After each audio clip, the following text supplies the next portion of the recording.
Hi, this is Jürgen Rasmussen. Welcome to the Provocative Hypnosis vlog. Today's video is about self-inquiry. More specifically, it's going to be a troubleshooting guide for those of you who feel that self-inquiry doesn't quite work for you, and for those of you who kind of get it intellectually.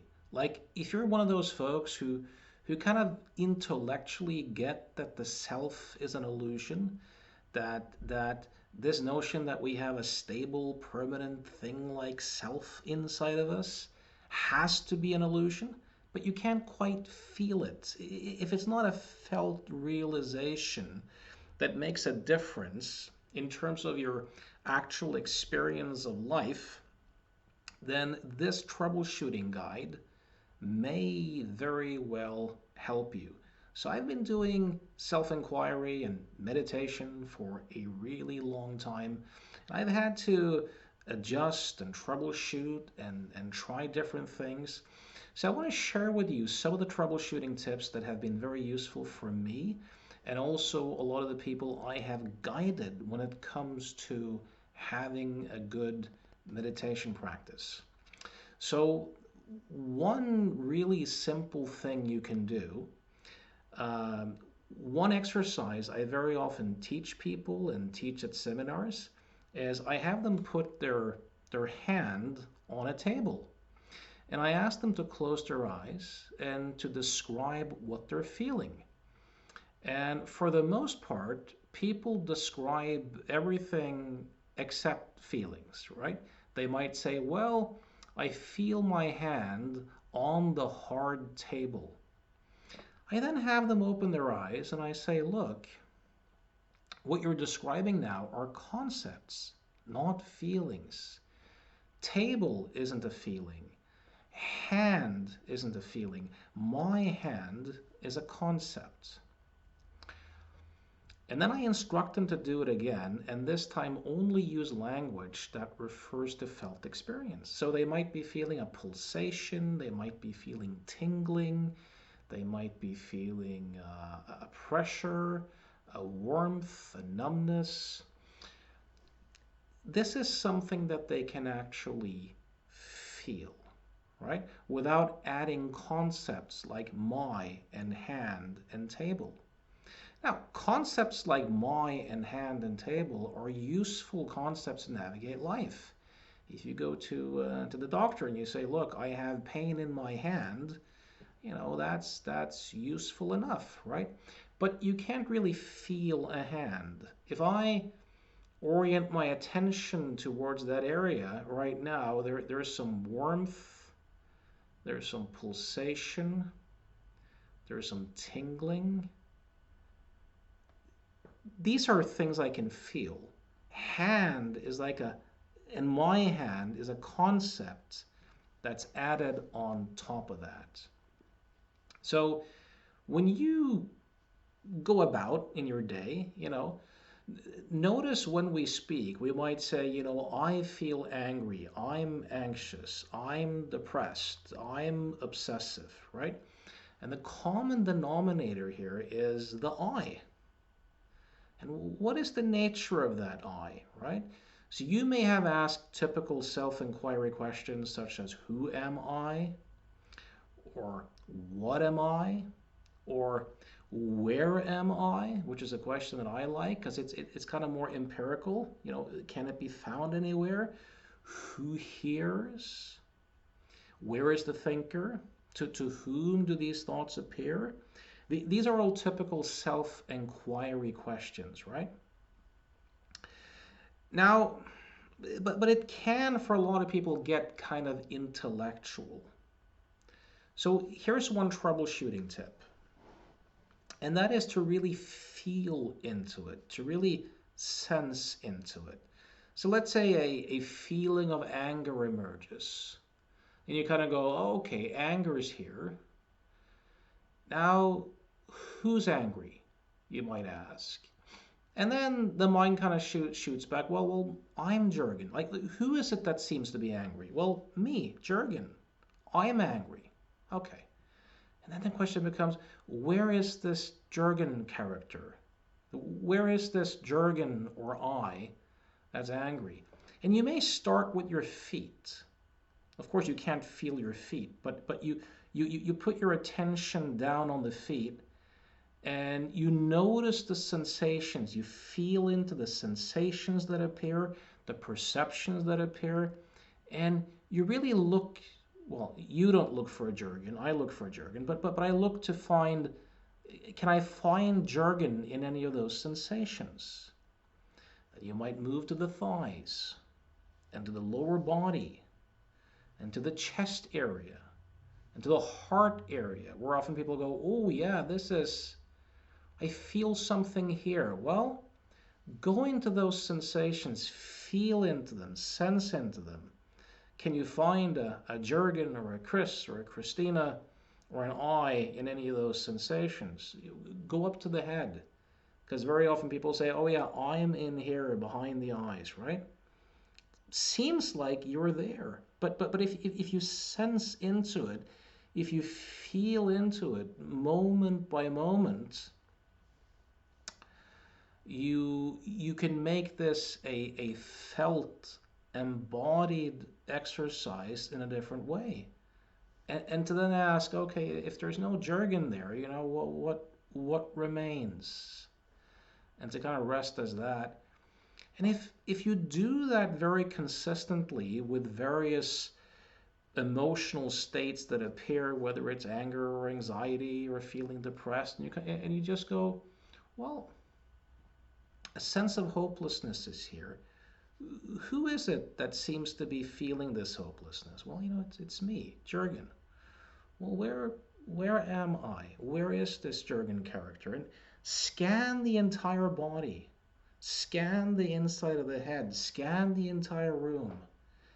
And see if you can literally find this I character in any of the actual sensations. And this is something that you can do even if you're walking around, walking in the park or going to shop groceries, or you don't have to be in like a formal meditation. You can if you read something on the news, if someone says something and you feel triggered, notice that there's the emotion and there's the I that's implied by the emotion. Where is that I? Where is it located? Is it anywhere to be found? So that's one thing to test out. Another tip is to walk around and see if you can notice any thought that appears and to just label it thought or thinking. Thinking is more accurate because it's a process. Now, you may ask, what is a thought? Well, everything is kind of a thought. Every perception or sensation or cognition or emotion is a thought of sorts. But you can look for the kind of self-referential thoughts that seem to imply an I, me, or mine. Or anything you can put down on a paper, any representation, right? You might see a boat. That is a thought too. But later, if you kind of think about it and you visualize it, that's a thought. So see if you can notice every thought that appears. Like you just catch every thought, right? And then once you notice it, because most of these thoughts imply an I, they kind of imply a self or an I. So the first thing you want to do is to look for the I in the thought. Like is there an I or a Jurgen character or a Chris character, in the image or in the words or in the sensations? And once it's obvious that there's no I in the thought, realize that the thought seems to imply an I that's kind of observing or watching the thought. Then look for the observer. Turn attention upon itself and look to see if there's any observer to be found in addition to the observing, if there's any witness to be found in addition to the witnessing. And the question is not whether you believe it is or you think it is. The question is, can you actually find it? So it's one thing to kind of have a belief that says that there is no self, right? But that can often be a intellectual kind of belief. But really search, really look. Another tip is sometimes when people do self-inquiry, they can almost become phobic of the I or anything that feels like an I. You want to do the opposite. You want to embrace the selfing process. You want to observe and notice how the sense of an I or a jargon comes into being and how it dissolves and how it's created, recreated, and dissolved moment by moment. So you can see the selfing process. The selfing process consists of images and words and feelings and sensations. They kind of tangle together and they create this illusion of an entity in there that's witnessing and deciding and choosing and thinking and feeling. It's just an afterthought. It's a process.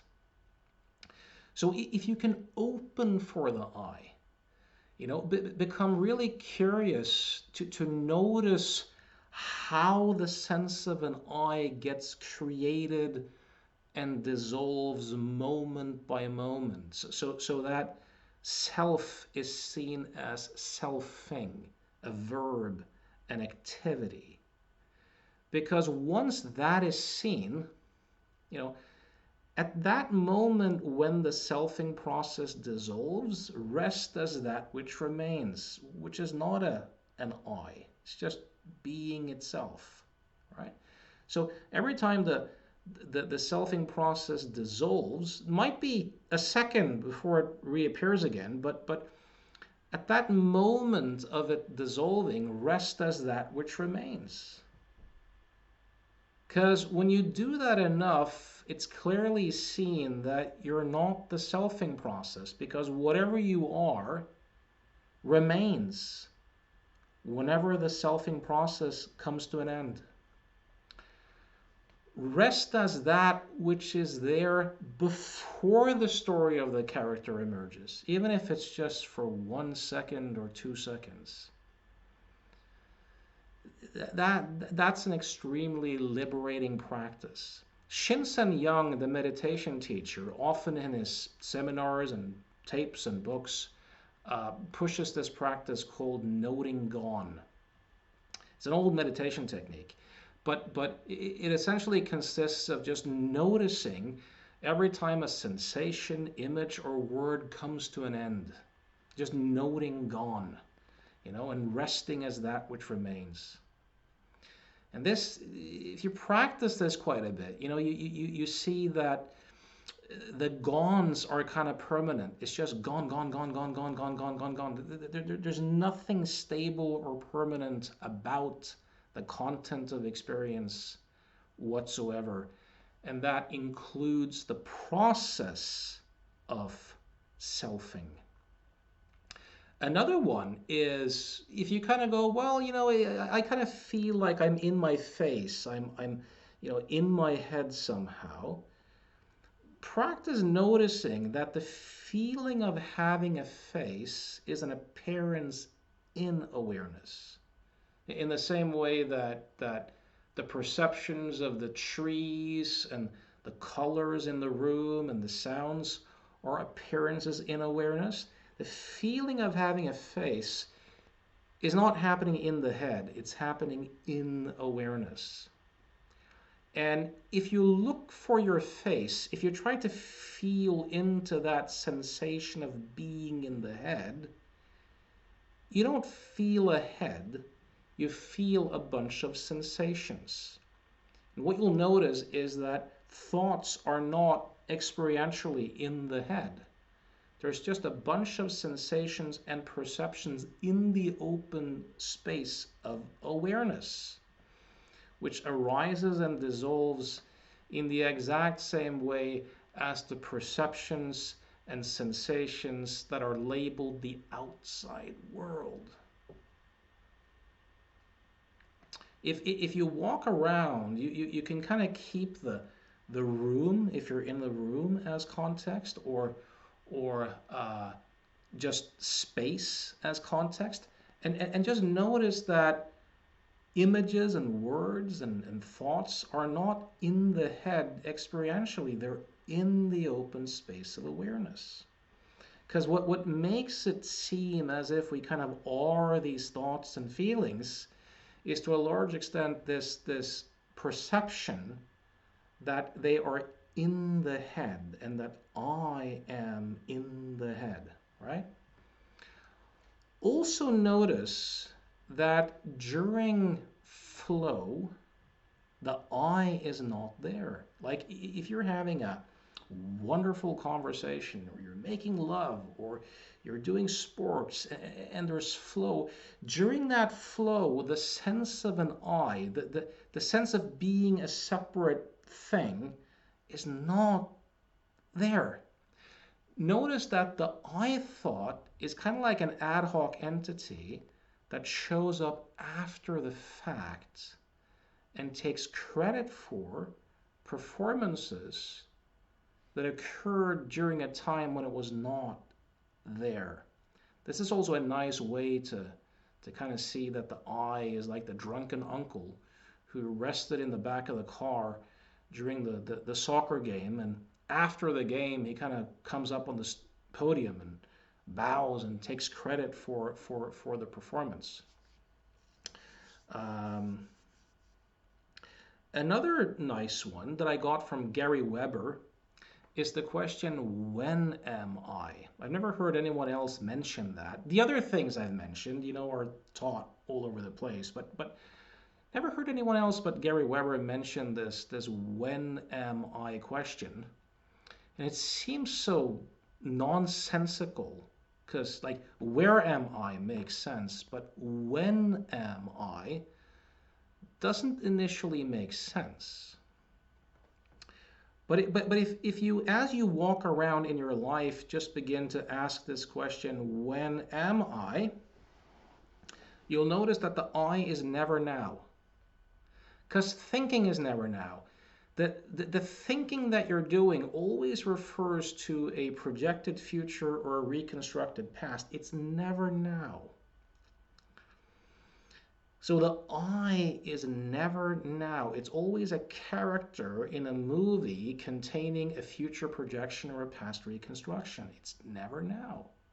If you ask that question, and that's seen time and time again, it really blows to pieces this illusion or perception that there's this thing-like stable permanent entity in there, because you realize that the I is never now. It's not always there. It comes and it goes, right? And Weber quotes in his books, I recommend his books, by the way, Happiness Beyond Thought and Evolving Beyond Thought. Weber quotes the writer Virginia Woolf, who says that we have different eyes for different relationships. So we tend to kind of think that there's this stable permanent entity in here that's kind of me, that gets projected over time and is separate from the world out there, right? But if you play with this when am I question, you'll see that the I, the drunk uncle, the sometimes sober uncle, the I character that shows up as an afterthought, different I's show up in different relationships, in different contexts. It's a bit like the old Bill Clinton joke, right? Will the real Bill Clinton please stand up? And you kind of go, there's all these I thoughts, and they're different based upon context and based upon, with one friend, the I that shows up might feel and seem very different from the I that shows up in conversations with another friend, And if you kind of see that, it's interesting too, because at least some of the stress that we feel around other people is due to them not living up to our expectations of them, because we kind of project onto them that they are this stable, autonomous, permanent entity, and then they act out of character, right? But the same is true for other people. Different eyes show up in different relationships. And seeing that can be extremely liberating. Couple of final tips here. Take care of your health.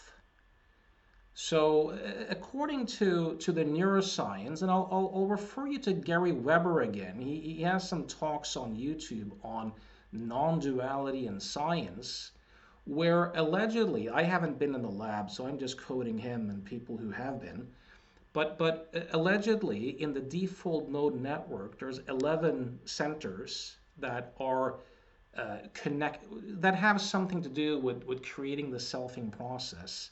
And there's two kind of subcomponents. One is connected to this sense of an I over time, and the other is connected to being in here, watching a separate world out there. When these two kind of subcomponents turn down or get shut off, the selfing process goes off, right? But it takes some energy for the brain to do that and to maintain that.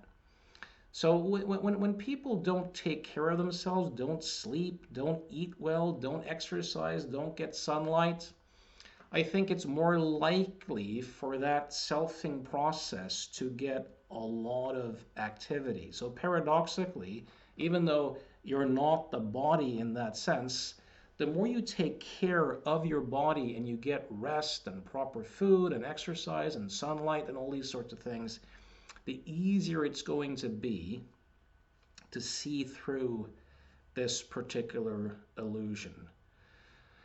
If you're kind of intellectually inclined, instead of also just doing experimental practices, you can try reading up on some of the neuroscience around it. Sam Harris's book, Free Will and Waking Up are good sources. Again, Gary Weber is a good source. There's an excellent book. I forget the writer's name, but it's called The Man Who Wasn't There. It's about Alzheimer's and dementia and various neurological conditions that can kind of give rise to there no longer being a sense of self. So looking at it from kind of like a neuroscience perspective as well can be very useful. Studying developmental psychology models, such as Robert Kegan's model, or ego development, or spiral dynamics, or William Torbert's work, to be able to see that the selfing process evolves over time, is a process and is kind of fluid, can also help you see that the notion of this stable, permanent thing like self has to be illusory. You can also look at it from the perspective of culture and systems, economic systems, and see how different conceptualizations of self emerge in different cultures and in different political systems, so to speak, which also shows you something about the fluidity and selfing being a process, a verb, not a noun. So I sincerely hope that this video has been useful for you, that it's brought something new to the table. I know from experience that just changing your questions a bit, just asking a different question can blow things open. Remember, when you ask these questions, you'll often just get a silence, right? That's the answer. The silence itself is the answer. And the more your brain kind of gets references for that silence behind the chatter, the more it begins to reorganize itself to support it more as a default. So, if you would like some guidance on this, some mentoring regarding your meditation practice, your self inquiry, or if you'd like to do change work, make changes, you can reach me at provocativehypnosis.com. If you're watching this in 2022, I have a seminar coming up November 25th and 26th. It's called Painful Illusions. It's about how I work with chronic pain and psychosomatic issues. You can find information about that on provocativehypnosis.com as well. And I'm speaking at the UK Hypnosis Conference Friday the 11th of November. So I hope to see some of you there. Any questions you might have, any comments, feel free to leave them wherever you watch the video. And as always, thanks for listening.